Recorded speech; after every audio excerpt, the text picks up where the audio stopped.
Continuing the Upanisads, translated by F. Max Muller, in two parts. Part 1. The former absorb all the attention of the student, the latter, as they teach nothing, seem hardly to deserve any notice. Scholars also who have devoted their life either to the editing of the original text or to the careful interpretation of some of the sacred books are more inclined, after they have disinterred from a heap of rubbish some solitary fragments of pure gold, to exhibit these treasures only, than to display all the refuse from which they had to extract them. I do not blame them for this, perhaps. I should feel that I was open to the same blame myself, for it is but natural that scholars, in their joy at finding one or two fragrant fruits or flowers, should gladly forget the brambles and thorns that had to be thrown aside in the course of their search. Well, also your typical faith group and their sermon givers has had to undergo much of the same thing. But if it's what you want, if it's what you accept, and it's what you want to encourage,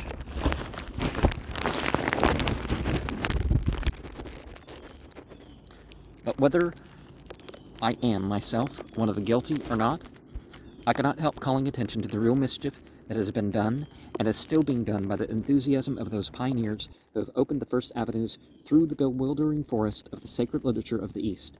They have raised expectations that cannot be fulfilled, fears also that, as will be easily seen, are unfounded anyway. They have removed the study of religion from that wholesome and matter-of-fact atmosphere in which alone it can produce valuable and permanent results. Because this stuff is about life in general, not just some ritual instructions. So even among the ritual instructions, you're going to find stuff. And that's part of the problems that people have, is they don't quite understand what was the situation or what the actual words mean, how one differs from the other in these archaic languages. The time has come when the study of the ancient religions of mankind must be approached in a different and a less enthusiastic and more discriminating, in fact, in a more scholar-like spirit. Not that I object to dilettanti, if they only are what by their name they profess to be, devoted lovers, and not mere amateurs. The religions of antiquity must always be approached in a loving spirit, and the dry and cold-blooded scholar is likely to do here as much mischief as the enthusiastic scalist. But true love does not ignore all faults and failings. On the contrary, it scans them keenly, though only in order to be able to understand, to explain, and thus to excuse them. Well, if it's not the belief in action that you favor or even would tolerate, why do you have to excuse anything? But then again, do you know what you would do in those situations? You read them, so there's to watch in the sacred books of the East. The dawn of the religious consciousness of man must always remain one of the most inspiring and hallowing sights in the whole history of the world, and he whose heart cannot quiver with the first quivering rays of human thought and human faith as revealed in those ancient documents is, in his own way, as unfit for these studies as from another side. The man who shrinks from copying and collating ancient manuscripts or toiling through volumes of tedious commentary. Now, if you know, this is commentary, but sometimes you can't tell the difference between what is represented as revelation or inspiration and what is commentary. This prophetic sayings, for example, aren't commentary, or at least the true prophets or whatever. That's the idea. What we want, because and earlier the whole thing, you don't edit the scriptures. It's like the Christians in the Bible. There's always a group that's, well, not always, but every generation has something added or subtracted in at least one branch of the Bible tradition. What we want here, as everywhere else, is the truth and the whole truth, and if the whole truth must be told, it is that however radiant the dawn of religious thought, it is not without its dark clouds, its chilling colds, its noxious vapors. Whoever does not know these, or would hide them from his own sight and from the sights of others, does not know and can never understand the real toil and travail of the human heart in its first religious aspirations, and not knowing its toil and travails can never know the intensity of its triumphs and its joys. Now, some people, it's the opposite, right? They're looking at any problem that's been attributed to religion or religious people. Well, even if it's not really part of religion, they're like, well, but they're at it from the perspective of, yeah, religion's going to regulate some things. It's going to have me do things or not do things. It's going to ask me for some sort of consciousness on other than just when I put it at my fancy, right?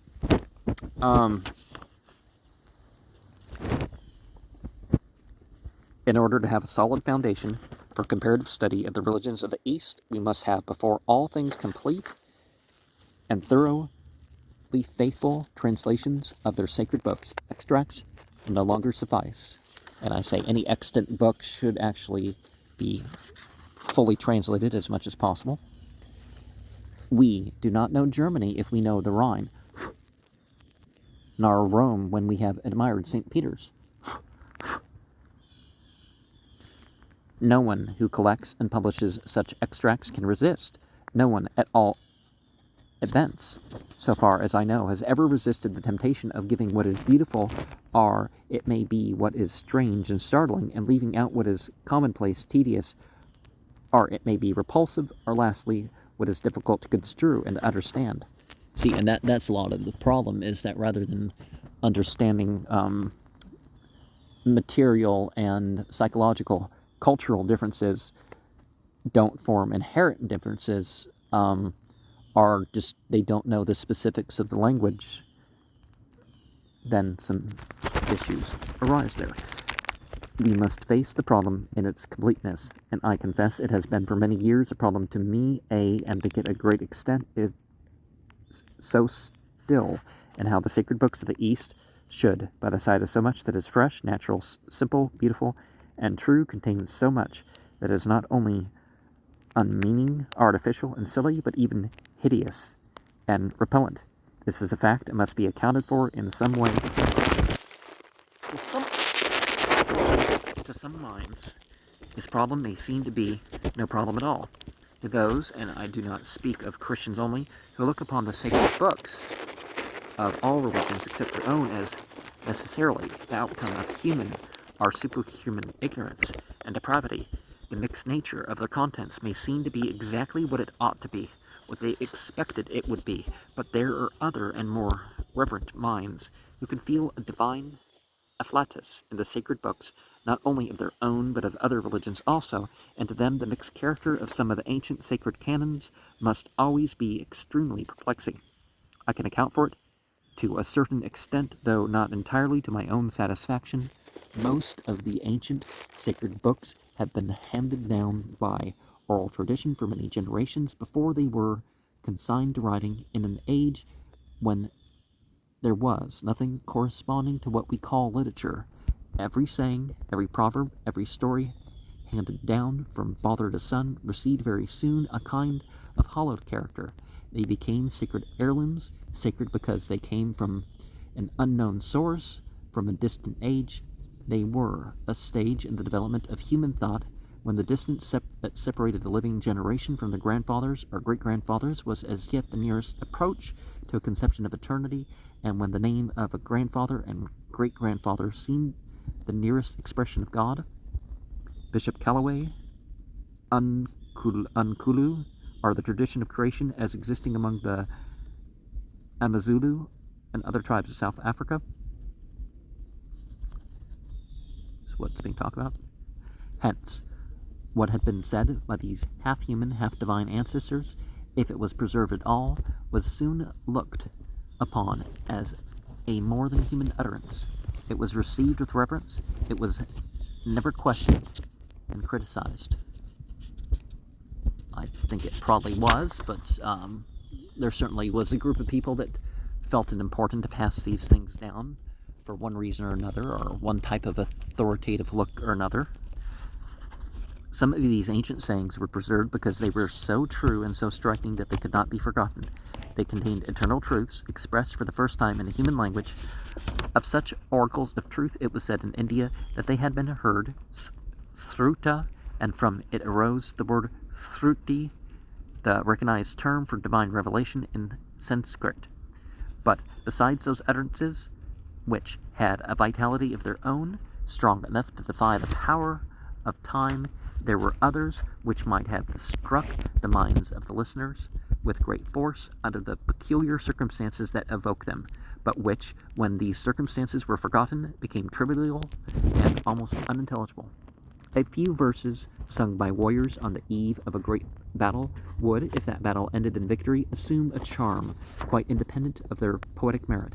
They would be repeated in memory of the heroes who conquered, and of the entities who granted victory, and when the heroes and the entities and the victory were all forgotten, the song of victory and thanksgiving would often survive as a relic of the past, though almost unintelligible to latter generations. Even a single ceremonial act performed at the time of a famine or an inundation, and apparently attended with a sudden and almost miraculous success, might often be preserved in the liturgical code of a family or a tribe with a superstitious awe entirely beyond our understanding. It might be repeated for some time on similar emergencies, till when it had failed again and again, it survived only as a superstitious custom in the memory of priests and poets. Further, it should be remembered that in ancient as in modern times, the utterances of men who had once gained a certain prestige would often receive attention far beyond their merits, so that in many a family or tribe the sayings and teachings of one man who had once in his youth or manhood uttered words of inspired wisdom would all be handled down together without any attempt to separate the grain from the chaff. Well, there was, we find in almost every culture that had some degree of uncertainty or whatever, or even if they had a degree of certainty, they were like, well, let's arrange it in this way. Let's work it in this way, right?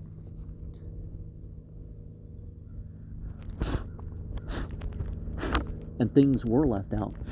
In most cultures that you could say had a prophetic tradition, there was the tradition that there was revelation and inspiration to these prophets. And then there was traditions of purports or commentaries, Mishnahs and Talmuds and all that stuff. Nor must we forget that though oral tradition, when once brought under proper discipline, is a most faithful guardian, it is not without its dangers in its incipient stages. Many a word may have been misunderstood, many a sentence confused, as it was told by father to son before it became fixed in the tradition of a village community, and then resisted by its very sacredness all attempts to emendation. Well, there was a lot of that going on, but in a lot of traditions, the recitation and the spelling and stuff was put to very stringent attempts to preserve it by counting and all that stuff. Lastly, we must remember that those who handed down the ancestral treasures of ancient wisdom would often feel inclined to add what seemed useful to themselves. That's why you have songs and hymns and stuff aside from these scriptural things passed on.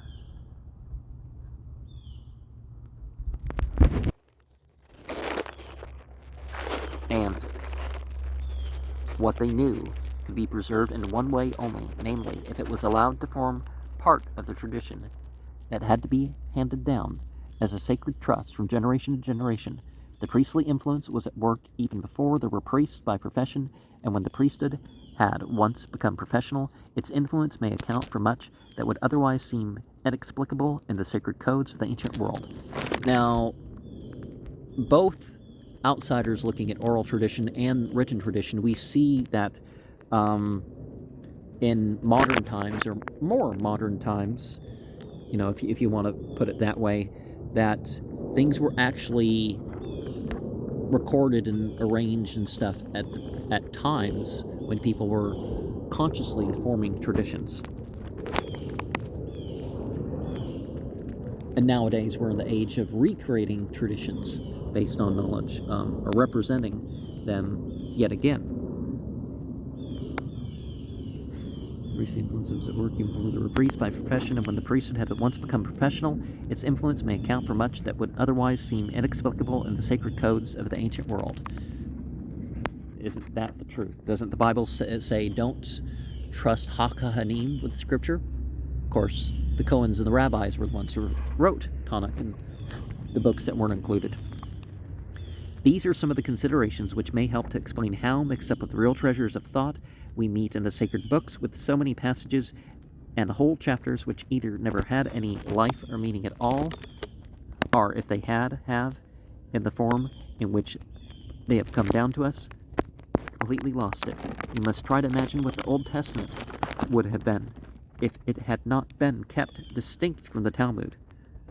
Well, we do find that there's bound to be revelation and inspiration in there, and history of the sacred community. It's obvious that all three of those things were in there or represented by there. Or the New Testament, if it had been mixed up not only with the spurious Gospels, but with the records of the wranglings of the early church councils, if we wish to understand to some extent at least the wild confusion of sublime truth with vulgar stupidity that meets us in the pages of the Veda, the Avesta, and the Tripitaka. Well, you find exactly the same problems in the New Testament. They're just,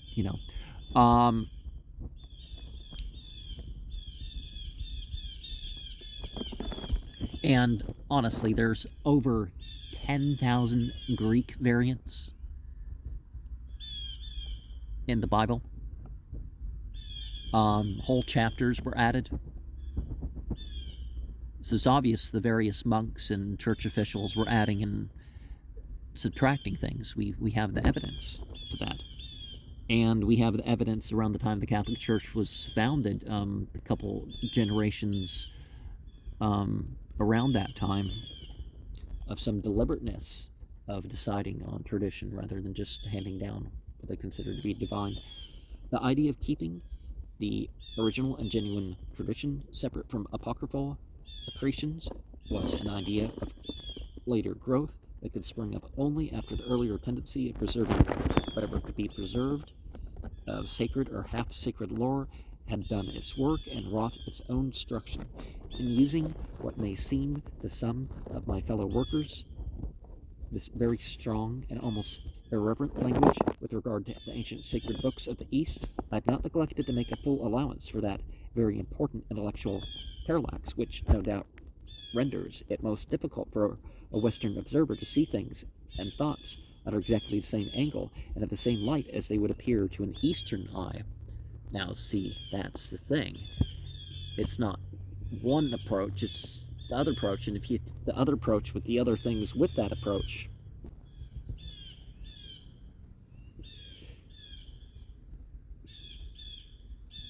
there are Western expressions which offend Eastern taste as much as Eastern expressions are apt to offend Western taste. A symphony of Beethoven's would seem mere noise to an Indian ear.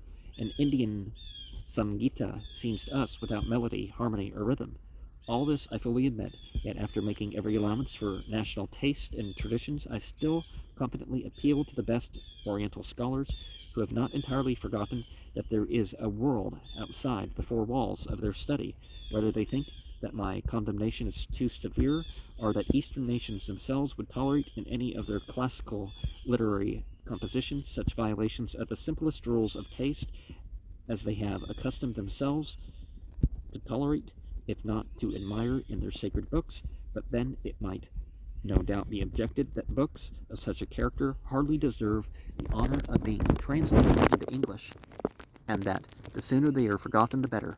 Such opinions have of late been freely expressed by some eminent writers and supported by arguments worthy of the Caliph Omar himself. Because, those initial generations certainly talked about the revelation that they had been told. In these days of anthropological research, when no custom is too disgusting to be recorded, no rules of intermarriage too complicated to be disentangled, it may seem strange that the few genuine relics of ancient religion which, as by a miracle, have been preserved to us should thus have been judged from a purely aesthetic and not from an historical point of view. There was some excuse for this in the days of Sir William Jones and Colebrooke. The latter is as well known considered the Vedas as too voluminous for a complete translation of the whole. Well, the four, not really. Adding that what they contain would hardly reward the labor of the reader, much less that of the translator. The former went still further in the condemnation which he pronounced on the acquittal de Perron's translation of the Zend Avesta. Colebrooke's Miscellaneous Essays, 1873, Volume 2, page 102. Sir W. Jones, we must remember, was not only a scholar, but also a man of taste, and the man of taste sometimes gained a victory over the scholar. His controversy with acquittal de Perron, the discoverer of the Zend Avesta, is well known. It was carried on by Sir W. Jones, apparently with great success, and yet in the end, the victor has proved to be the vanquished. It was easy, no doubt, to pick out from acquittal de Perron's translation of the sacred writings of Zoroaster hundreds of passages which are seen to be utterly unmeaning or absurd. This arose partly, but partly only, from the imperfections of the translation. And there's also the thing of certain patterns and stuff that arise, and if you hear some of this stuff in its original, the Veda and the Avestan stuff, pretty much any period, there's a difference. The older it gets, you could say the what they call Hindu stuff. The Vesta, I think, does better in its content. The sound, as it is too, it doesn't quite have as much problems. The Quran is completely consistent in its sound power and patterns and numeric arrangements and stuff like this. And none of this stuff comes over translation. And of course, it's not all just, effect. Oh, that's wonderful art, but it's horrible. Because some of this stuff nowadays, they got all sorts of special effects. But I want meaning, I want purpose, right? Much, however, of what Sir W. Jones represented is ridiculous and therefore unworthy of Zoroaster, and therefore unworthy of being translated, forms an integral part of the sacred code of the Zoroastrians. Sir W. Jones smiles at those who think obscurity sublime and venerable, like that of the ancient cloisters and temples, shedding, as Milton expresses it, a dim religious light. Sir W. Jones's Works, Volume 4, page 113. On Pazedeja, he writes his letter addressed to Anquetil de Perron, and composed in very good and sparkling French. Plusieurs traites attributs Zardusht au Zarathusht, traduits en personne moderne, de predendus conférences de la législature avec ormuz des pierres des dogmes les lois religieuses quelques savants qui ont lu ces traductions nous ont assuré que les originaux étaient de la place haute and déquette parce qu'ils renferment du cope de platitudes, de vues et de contradictions, mais nous avons conclu par les mêmes raisons qu'ils étaient très modernes, ou bien qu'ils n'étaient pas d'un homme d'esprit d'une philosophie de la que reste expiant par non-historians. Well, it wasn't historically related. That, it was written in the time and that sort of thing. You actually find things to indicate that the 1700 to 2000 BCE language of the Old Avesta is actually conveying things from an earlier period. Auteur, novella, traduction, Monsieur nous confirme dans ce jugement tout le collège des Ubres arrêt bio nous